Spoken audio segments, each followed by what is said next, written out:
Okay, so this is my Yanmar 2GM20 two-cylinder diesel engine. Coming back from a nice day out on a little island the other weekend. Engine was difficult to start coming off the mooring. Normally it starts within 3 or 4 seconds, and it probably took 6 or 7 seconds of cranking at full throttle to get it to splutter to life. Shut it down, sailed back, couldn't really get it started, or very difficult to get it started coming back into the marina.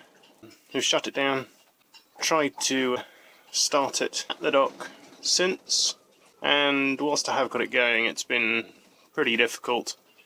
Today, when I tried, it wouldn't actually start at all. So it wasn't quite due a service, but I've changed both fuel filters, both on the engine one here and the primary filter. System's all been bled, quite confident there's no air anywhere. I have had it going since the filters were changed, but today it won't start. So I started to look for some other reasons. I noticed that it actually blew some smoke out of the air filter intake today. The only reason I can really think it would do that is if the inlet valve was open when it shouldn't have been, not properly shut anyway, or the exhaust elbow is blocked. So the exhaust elbow is a common problem on these, I believe, so I've removed it. This is in fact the exhaust elbow, so water actually gets injected here, the exhaust gases come out here. The water is actually supposed to go in there around a sleeve and actually be injected into the pipe down here, away from the engine. And what has happened, there's the little collar pipe inside, but it's completely detached. It's rusted away. Unfortunately, with the design, that means water is actually, particularly on engine startup and shutdown, injected right up here at the top. Well, really, I guess it should be injected a bit further down, perhaps. And it means that water has probably been going into the cylinder head, which isn't good. I'm thinking now that I will actually pull the cylinder head to see if the valves are rusted up or damaged. I don't think it's flooded with water because the engine does turn over and I can turn it over decompressed.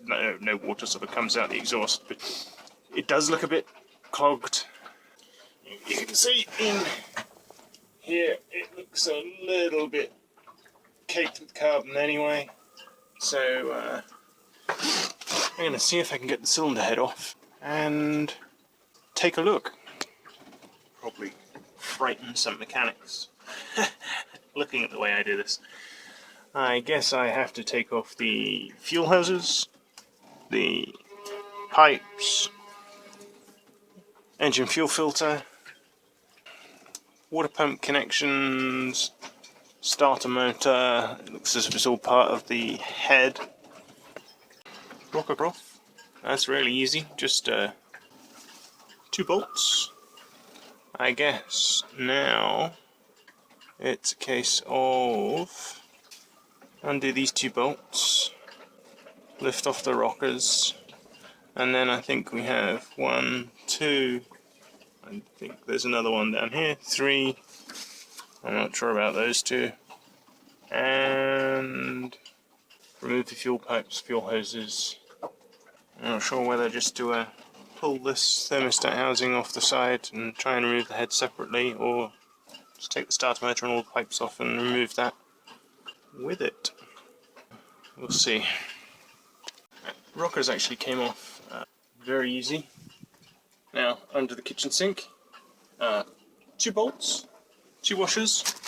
Off here, covers lift off, leaving the push rods dangling. I'm going to remove those. I'm going to be very careful to note the order, pop them in a piece of cardboard or something so that they go back in exactly the same place. I believe it's fairly important because of the way they wear. So anyway, then I think we've got the 3 head bolts. I've still got to remove some of the hoses, the fuel line, and decide what I'm doing with this, but a little bit closer, easier than I thought so far. Obviously don't want to end up with a bag of bits and a non-functioning engine, so going to do it carefully. Right, well I removed the push rods. See, in a piece of card, numbered, so they can go back in the same order. Front of boat, stern of boat. What I'm going to do next, I'm going to crack off these fuel hoses here, pull those, and I was deciding not to take this off before because I'd have to get a new gasket and so on, but I guess it's best to check that all the passages are clear of salt and stuff anyway, so I'm going to take these bolts off here and I think separate this from the head altogether, and then I think all that really remains is to undo the bolts and pull the head off, so that's the next job. Okay, so I have got a little bit further. I've removed the fuel hoses, now also sitting under the sink, and I have removed the fuel return pipes. Fortunately, fuel isn't gushing out of the return pipe. Just one thing to be careful of if you do this, when you pull them off, there's a washer top and bottom on these. Just make sure you don't do what I almost did and let one of these washers slip down there into the bilge or somewhere, because you'll probably never get it back if your boat's anything like mine. I'm now going to take off the water pump. This of course is not the water pump. The water pump is down here, which I've already had off and changed the bearings in once before. So I'm guessing this is actually just the thermostat housing. Get to removing the head, I have removed the raw water output pipe.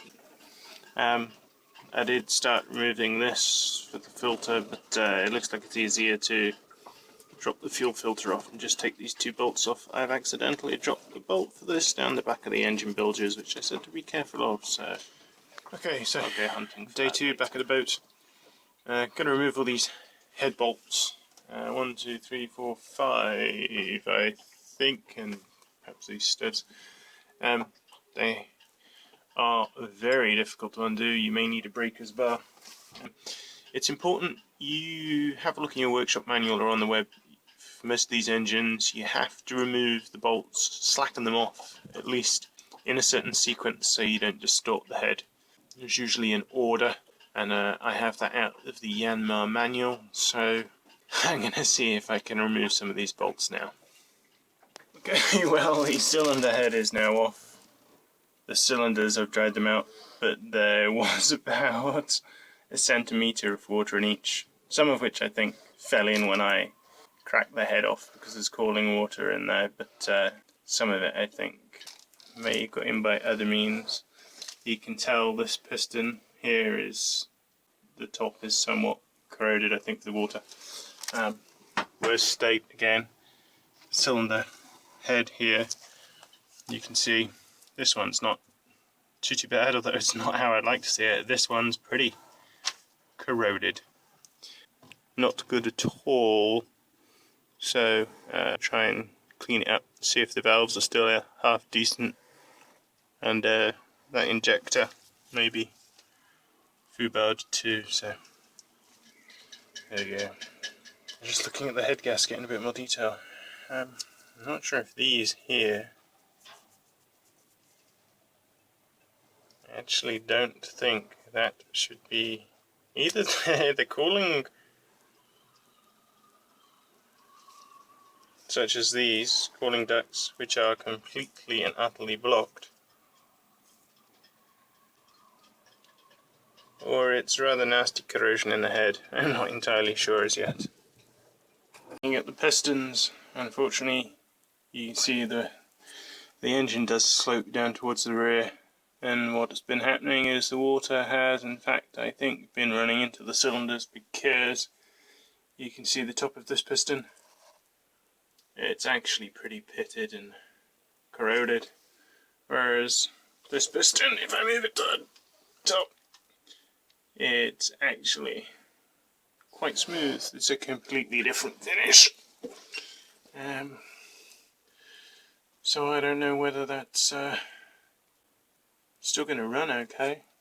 I presume it will. I mean, it was not ideal, but we've taken our head home to be properly cleaned and degreased, pressure cleaned.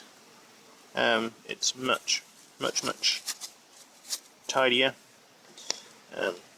I shouldn't have just put that on its face, but this head surface here that was, you could tell from the picture on the boat, was quite heavily, well, I suppose lightly corroded with this rust here. Light 800 grade wet and dry over the top. Wet. Just carefully to clean it up, and it's actually come up very nicely. Even the valves have. I am going to grind these valves because I'm going to try and remove them first. I did compress one of the springs and look inside at one of the exhaust valves, and it looks pretty mucky, pretty corroded, so I want to remove the valves, check that these seats have no pitting. I can see that there's rust around here, so I'm guessing that the seal isn't great, and then I'm going to grind them in. Some of these water ports here were completely blocked with scale. Although they don't go through the engine anyway, they're stopped by the head gasket, so I don't think it really mattered too much. The exhaust port here on the side, you can see in there, that hole is probably twice the diameter it was before I deburred all the carbon out of it. And if you're doing that, one of these tools on the end of a drill, go very carefully, but very useful. So next thing is to, I had a look for a valve compressor, but it's £35. I may not never use it again, so I'm just going to see if I can build something out of some wood. See if I can remove the collets and see if the valves will pop out. Okay, moved inside is a little less windy. In order to remove each of the valve spring here needs to be compressed. This little collet around the top should be able to be, I believe, separated from the valve stem, and that'll let the valve stem come out. So I removed the valve from the cylinder head. Here, that's the valve stem seal. Don't want to remove that. If you remove it, you have to replace it according to the manual. So I'm going to leave it in place. It never smoked oil, burnt oil anyway, so I'm assuming that's good. Instead of using a valve spring compressing tool, I actually got away with a piece of wood, drilled a hole through it, cut it in half, and that actually enabled me to use a clamp. And it's a bit fiddly, but you can compress the string, pop the little collets off the top very carefully with a screwdriver, and the spring, everything comes apart. You can see from this, this is supposed to be a focus camera. This is supposed to be a nice, smooth, shiny, mated surface with the valve here. I mean, look at the corrosion on that. That's just disgusting. So we're going to clean these up, and we're going to use some valve compound, grinding compound, to lap them in, make the surface nice and smooth, good seal, get some good compression. So to grind these, it's simply a case of take the valve out. You have two different types of compound, coarse and fine. We start with the coarse, a little bit on the end of a flat-bladed screwdriver. Just put a little bit around the lip of the valve. Gently put the valve back in. You normally have one of these little suction cup tools to turn the valve. Careful you don't drop any in there, because if you get it in the valve stem seal, it'll just abrade the actual valve. With these Yanmar diesels, the valves have slots in the end, and you're supposed to use a little lapping tool that looks like an old-fashioned manual drill. I don't have one of those, but a large flat-bladed screwdriver seems to do the job reasonably well. Difficult to hold the camera and do this at the same time, but every few seconds you lift it up, rotate it a little bit more just to distribute the cutting compound, and then keep going. Keep checking your progress, and you'll see it actually starts to get a bit shiny around there, which is exactly what we want. So that horrible corroded mess is wearing off. So I'll go through and do this for each of the valves and try and put them back in. So after a few minutes with the coarse compound, you see the ring around there now where it's worn, and also the shiny grey ring around the actual valve where it's worn in with the valve seat. It's using the coarse compound. Pretty sure there's no pits left in the valve or in the valve seat, so I'll use fine compound now and then reassemble this valve back in the cylinder.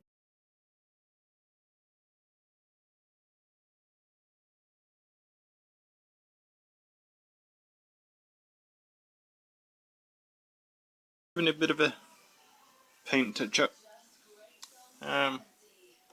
Shiny because I've put a light film of oil on it to stop it rusting.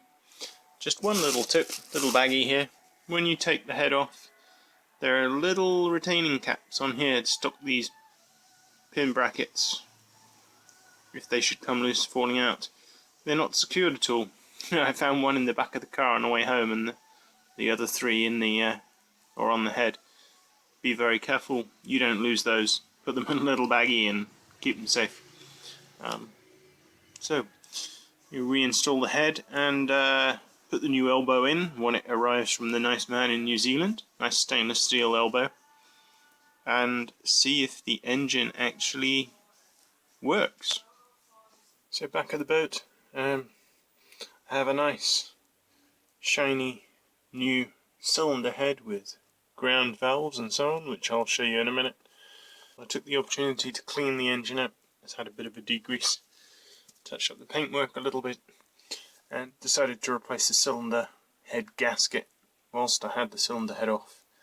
It's quite expensive, but not really sure if you're supposed to reuse the old one, and given the condition of everything else, I thought I might as well do it while I had it off. So this has been nicely cleaned up after the cylinder head gasket's been removed.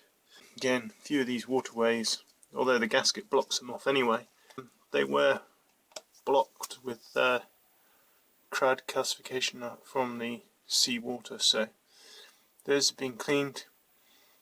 So the rest of the engine's had a bit of a clean up and a little bit of paintwork.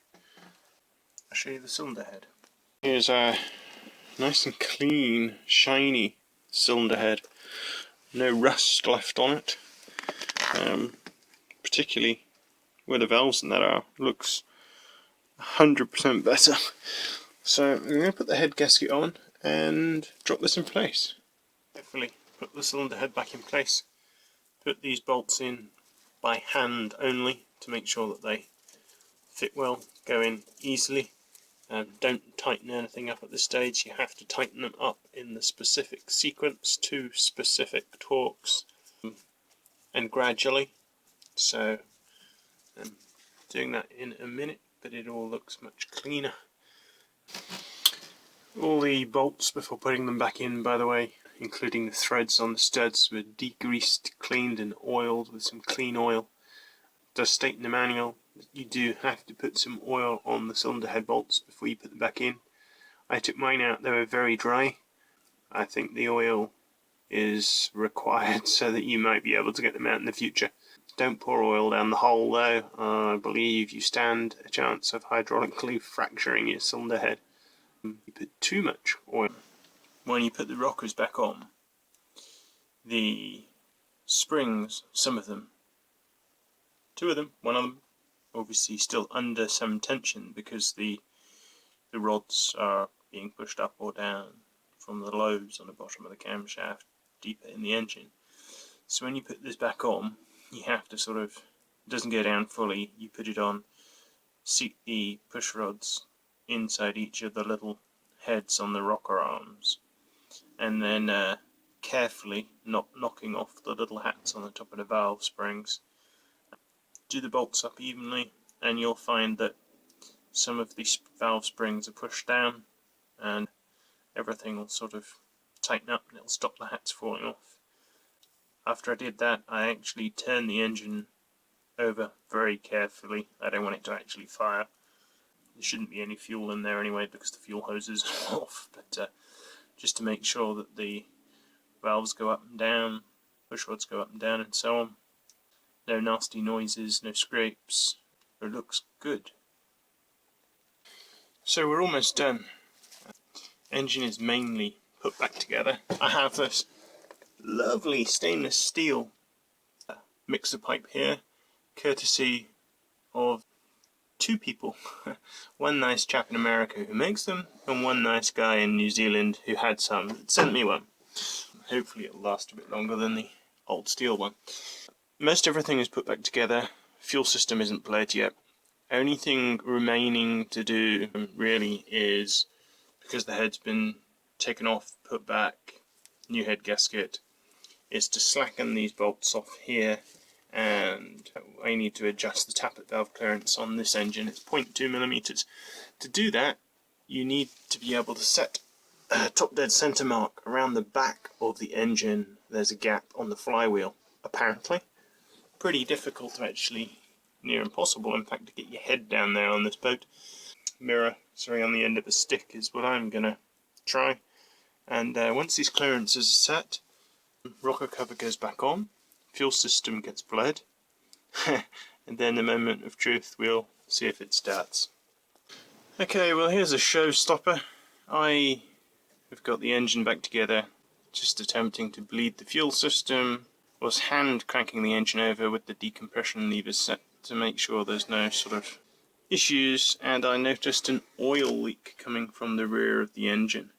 Managed to get a look and it looked like it was coming from this pipe, so I've removed this oil pipe which goes to the sump and pumps oil up into the cylinder head, and it's actually pretty corroded, and there's a bad patch of corrosion just there where there's actually a pinprick hole. I guess the extra flexing of me removing the cylinder head when I undid it and put it back on means it's squirting oil out the back, so not an easy to replace item on the weekend, so I guess I'm gonna have to wait until I get one of these down and then see if she starts. This is my oil pipe removed from the sump and goes to the cylinder head. As I mentioned, it's corroded quite badly here and got a small hole in it, so oil is being spurted out of the engine and down the rear onto the gearbox. This part, I looked it up in the web, I had the part number from the manual, and quickly found out, in the US at least, it's a very, very reasonable $20. As is typical for most Yanmar parts though, they cost a bit more here in the UK, and I almost fell off my chair when I found out this part is actually closer to £100 from our local dealer. Absolutely ridiculous. It's a steel pipe. Banjo connections appear to be brazed onto the end, so trip to the local motor shop, 25 feet of comparably sized copper brake hose, which should be good considering this is a low pressure oil line. And I'm going to cut off the pipe, drill out the banjos, and braze the copper pipe onto here, assuming I can manage to bend the copper to a similar pattern as this. So if it works, we'll save the best part of £100. I thought bending this to the right shape would have been a pain in the butt, because I don't have a tiny pipe bender. but this copper pipe is really soft, and I've just put a few pieces of tape on and literally just bent it by hand around the existing pipe, so too easy. Something's bound to go wrong. So I'm going to just measure the outside diameter of this pipe, get a suitable drill bit, cut off and drill out these banjo connections and braze them on the pipe in the right, pointing the right way, hopefully. Okay, well, after the oil pipe fiasco, I took the starter motor off in order to refit the oil pipe, and it looks like I have a dodgy wire connection because the starter wouldn't fire. In fact, I had no electrical at all off the panel in the boat because the alarm didn't even sound when I turned the ignition key. I've cleaned the connectors in the wiring harnesses and put them back together. The alarm now works, the starter still didn't. A little jiggling of wires and it has started working again. I have actually had the engine started now. The fuel system's been bled. So the engine's been run for a few minutes, so it is warm at the moment. Although before it still wouldn't start on the button, so this will be the first time I've tried starting it with the starter button, and we'll see how long it has to crank before it actually starts up. So this will be interesting.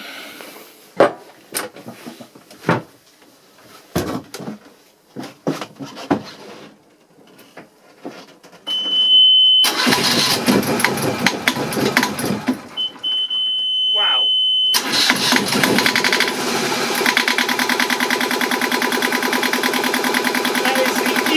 This engine has ever started.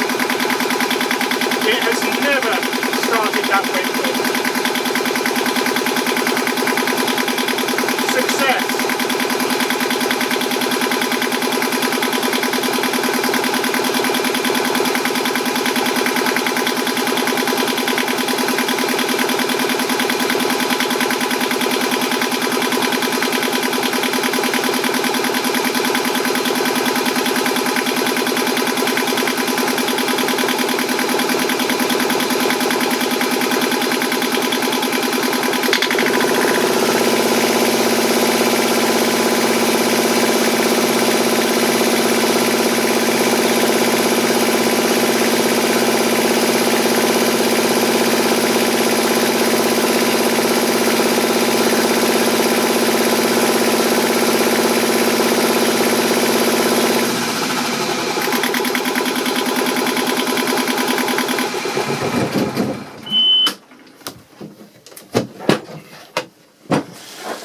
Well, as I said, it has never ever started that easy before, never since I've had it.